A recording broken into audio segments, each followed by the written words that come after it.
جو امرانہ انداز والا بچہ ہے نا، وہ تو آپ سمجھتے ہیں، ہم سارے سمجھتے ہیں کہ بچے کو ہم نے بہت اچھے طریقے سے کنٹرول کیا ہوا ہے، وہ ہماری بات مان رہا ہے، وہ وہی کر رہا ہے جو ہم اس کو کہتے ہیں، وہ ایک خوش اسلوبی سے اس کی پرورش ہو رہی ہے، بالکل ایسے ہی دکھتا ہے۔ لیکن جب وہ بچہ بڑا ہونے لگتا ہے، وہ آپ کو پہچانتا ہے، اپنے فیملی کو پہچانتا ہے، وہ اپنے جائز حقوق کو پہچاننے لگ جاتا ہے، تو ایسے بچے باغی ہونا شروع ہو جاتے ہیں، جو اپنی جتنی بھی محنت کی تھی وہ ساری کی ساری ضائع ہونا شروع ہو جاتی ہے۔ نظر انداز بچہ تو شروع سے ہی خراب ہو جاتا ہے، جو امرانہ انداز ہے وہ تو بعد میں خراب ہوتے ہیں، اور ممکن ہے کہ بچہ جو ہے وہ ایک اچھا شعور رکھتا ہو، وہ خراب نہ ہو، وہ اس پہ آگے کام کرے، لیکن جو نظر انداز بچے ہیں، جو شروع سے نظر انداز ہیں، جن کا والدین نہیں پوچھتے، جس کو میں اکثر دیکھتا ہوں کہ والدین کہیں باہر ہیں، بچہ گھر پہ ہے، تو اس قسم کے بچے شروع سے خراب ہو جاتے ہیں۔ اجازت دینے والا انداز کے جو بچے ہیں، وہ بھی میں نے دیکھا ہے کہ وہ بچے زیادہ تر شعور نہیں رکھتے اچھے اور برے فیصلے کی، اور وہ خراب ہو ہی جاتے ہیں۔ اب تھوڑا سا مثالوں سے دیکھتے ہیں، جو میں نے مثالیں دیکھی ہیں، میں نے آبزرو کیا ہے والدین کو، کہ ان کے بچے کس طرح متاثر ہو رہے ہیں۔ ایک دفعہ ایسا ہوا کہ ہم نے ایک والد کو اسکول بلایا، اس کے بچے کی اتنی زیادہ شکایتیں تھیں کہ شکایت رجسٹر جو ہے وہ ہر دوسرے تیسرے صفحے پہ اس کی شکایت تھی۔ تو جب ہم نے اس کو وہاں اسکول بلایا اور وہ آیا وہاں پہ، تو ہم نے ساری شکایتیں اس کو دکھائیں۔ تو جو والد تھا اس نے بتایا کہ دیکھیں، بات سنیں، میں نے اپنی زندگی جو گزارنی تھی وہ گزار دی ہے، یہ ان کی زندگی ہے،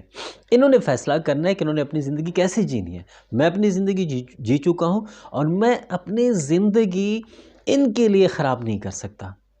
اب آپ خود دیکھیں کہ اگر کوئی بچہ اتنا نیگلیکٹڈ ہے، اس کو اتنا نظر انداز کیا گیا ہے، تو اس کی اتنی شکایتیں نہیں بنیں گی، وہ اتنے مسائل ادارے کے لیے، معاشرے کے لیے، والدین کے لیے نہیں بنائے گا، لازمی بنائے گا وہ۔ اس کے بچے کی پرورش کبھی ٹھیک سے اور اچھی طریقے سے نہیں ہوگی۔ ایک اور مثال دیکھتے ہیں کہ میرے ارد گرد بڑے سارے ایسے بچے ہیں کہ جہاں پہ والدین اور بچہ، ان کا تعلق صرف یہ ہے کہ آپ نے اچھے نمبر لینے ہیں، بس یہ ایک رٹ ہے جو والدین لگائے رکھتے ہیں، اور یہی ایک رشتہ ہے، یہی ایک ربط ہے والدین کا اور بچے کا۔ اور یہ ایک میرا یہاں پہ ایک ایسا بچہ میں نے دیکھا، ایک ایسے والدین میں نے دیکھے کہ ان کا تعلق صرف یہی تھا کہ آپ نے اچھے نمبر لینے ہیں۔ اس بچے کا جب امتحان ہوا،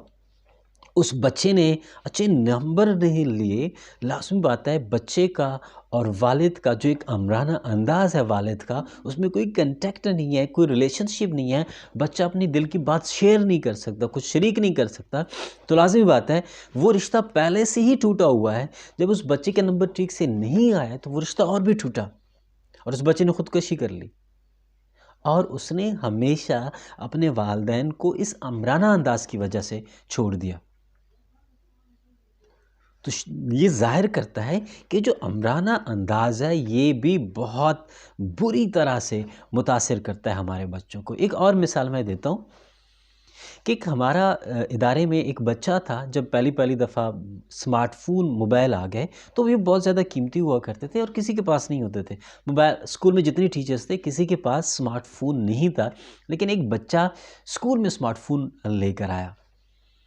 جب ہم نے پوچھا، معلومات لیں، تو ہمیں پتہ چلا کہ یہ بچہ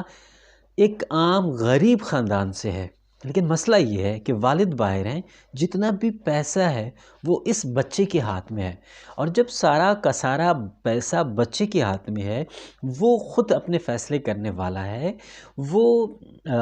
اس کو اجازت ملی ہوئی ہے کہ آپ نے جو کچھ کرنا ہے وہ کریں، تو لازمی بات ہے اس نے سب سے پہلے جو کام کرنا ہے وہ یہی کرنا ہے کہ اس نے اپنے خواہشات پوری کرنی ہے۔ تو اس نے اپنے خواہشات پوری کی، اس نے موبائل فون لیے، اس نے جو کچھ اور لینا تھا وہ لے لیا، ایسا کچھ لیا جو کسی کے پاس نہیں تھا۔ وہی بچہ، اس کو میں ابھی بھی جانتا ہوں، وہ جوان ہے، اس کے 2-3 بچے ہیں، لیکن اس کو مزدوری نہیں ملتی، وہ بہت مشکل سے بہت دردناک زندگی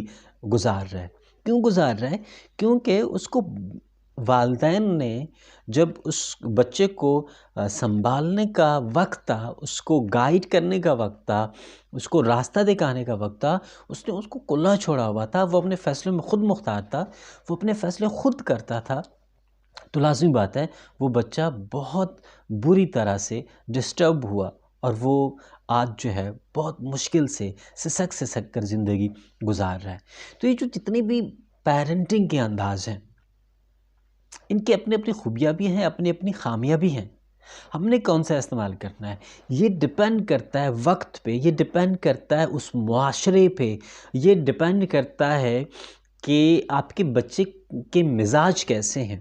آپ کے مزاج کیسے ہیں۔ لیکن اس میں جو بہترین انداز ہے وہ مستند انداز ہے، اور آپ کو لازمی طور پہ کہیں نہ کہیں اس مستند انداز کی طرف آنا چاہیے، جہاں پہ آپ بچے کے ساتھ بیٹھ کے ڈسکس کرتے ہو، جہاں پہ آپ بچے کے ساتھ مل کر فیصلہ کرتے ہو،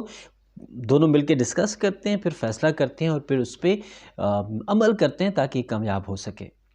تو اگر اس انداز کو پریورٹی دی جاتی ہے تو بچے اور پیرنٹس کے درمیان جو رشتہ ہے وہ بہت قربت والا رہے گا، وہ آپس میں کنیکٹڈ رہیں گے۔ جو بچہ ہے وہ کچھ بھی شیئر کر سکتا ہے۔ اگر ادارے میں کوئی اس کو تنگ کرے گا، مکتب میں کوئی اس کو تنگ کرے گا، کوئی ٹیچر بری بات کہے گا،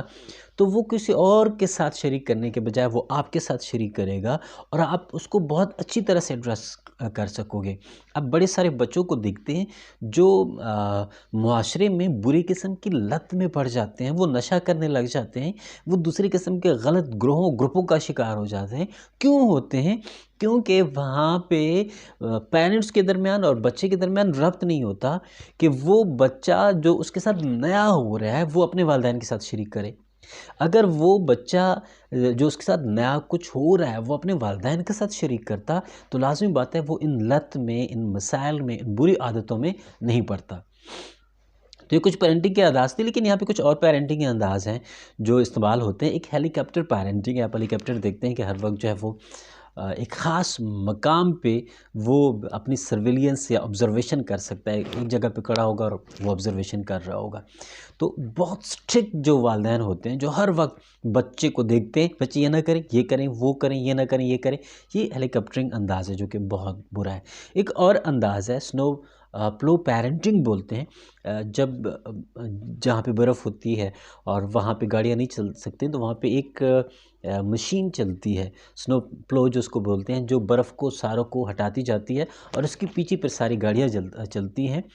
وہ اس لیے تاکہ جو پیچھے آنے والی گاڑی ہے اس کو کسی قسم کی دکھ کا، تکلیف کا احساس نہ ہو اور اس کو صرف صاف روڈ ملے۔ تو وہ والدین جو اپنے بچوں کو صاف سڑک دیتی ہے، کوئی چیلنجز نہیں دیتی، ہر قسم کے جو مسائل ہیں وہ اٹھا لیتے ہیں بچوں کے راستے سے، اور بچے کے راستے میں کوئی تکلیف نہیں ہے، کوئی چیلنج نہیں ہے۔ تو ایسے بھی اگر آپ اپنے بچے کو بڑا کر رہے ہو کہ کوئی چیلنج اس کو نہیں دے رہے، کوئی تکلیف نہیں دے رہے، سارا کا سارا اٹھانے کی کوشش کرتے ہیں، تو وہ بچے لازمی بات ہے آگے جا کے ناکام ہو جاتے ہیں، کیونکہ ان کو نہیں پتہ کہ انہوں نے اپنی زندگی کیسے گزارنی ہے، ان کی زندگی میں جو چیلنجز آ رہے ہیں وہ انہوں نے کیسے ہینڈل کرنے ہیں۔ اور لازمی بات ہے پھر اگر تھوڑا سا بھی مسئلہ آ جاتا ہے تو وہ مسئلے کو برداشت نہیں کرتے، ان میں کوئی ریزیلینس نہیں ہوتی اور وہ تباہ اور برباد ہو جاتے ہیں۔ آپ جو ترقی یافتہ ممالک ہیں ان کے بچوں کو دیکھیں کہ وہ 16 سال میں ان کو کوئی آئیڈیا مل جاتا ہے،